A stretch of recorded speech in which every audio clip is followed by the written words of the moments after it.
আপনাকে কি দেবো দাদা? কত হলো আমার? আচ্ছা আপনার ছিল আপনার হচ্ছে 220। আচ্ছা 220, আচ্ছা ঠিক আছে, 500 নিন, বাকিটা ফেরত দিন।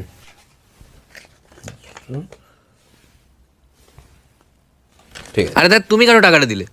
দাদা ওকে টাকাটা দিয়ে দিন, 500 টাকাটা ওকে দিয়ে দিন, আমি দিচ্ছি টাকাটা। তা তুমি কেন দিলে টাকাটা? দিয়ে দিন দাদা ওকে। ঠিক আছে নিন। আরে না না দাদা, আপনি 220 কেটে আমাকে দিন না বাকিটা, ওর কথা ছাড়ুন। দাদা এরকম করলে হয় নাকি? আপনি ওকে 500 টাকাটা দিন, আমি দিচ্ছি 220 টাকা, আপনি দিন 500 টাকাটা। না দাদা এরকম করলে হবে না, না আমি দেবো। দাদা 500 টাকাটা দিয়ে দিন ওকে। নিচ্ছে না তো, নিন না তো। আরে দাদা আমি দিলাম তো। আচ্ছা আমি ফেরতটা দিয়ে দিতাম। দাদা তা বললে হয় নাকি? আপনি দিন না ওকে 500 টাকাটা, আমি দিচ্ছি। আরে উনি বলছে উনি, আরে আপনি ওর কথা ছাড়ুন না, আপনি 220 কেটে বাকিটা আমাকে ফেরত দিন। আরে দাদা আমি দেবো।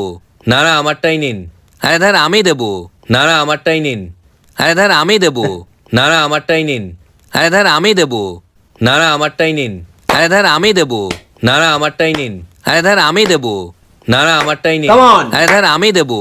না না আমারটাই নিন। আরে দাদা আমি দেবো। না না আমারটাই নিন। কি হচ্ছে দাদা? র‍্যাপ করছেন না? আরে র‍্যাপ নয়, কে টাকাটা দেবে আমরা সেটাই বলছি। মারছেন কেন? কি হলো? আমি এক কানের করে দেবো। চল দাঁড়ানো খালি। কি হলো দাদা? আরে তখন থেকে দুটো মানুষ এসে এখানে খেলছে।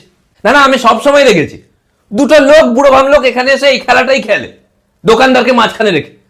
আমি দোকানদার না আম্পায়ার? তখন থেকে দুজন, আমি দিচ্ছি আমি দিচ্ছি। ওখানে গিয়ে দাঁড়ান না তো, আমি একটা দিচ্ছি কানের করে। না না আমি সবসময় দেখেছি, দুটো লোক এখানে এসে এই নাটকটাই করে, মহান হওয়ার নাটক। 220 টাকা দিয়ে দেবে এমন করছে যেন জায়গা জমি লিখে দিচ্ছে।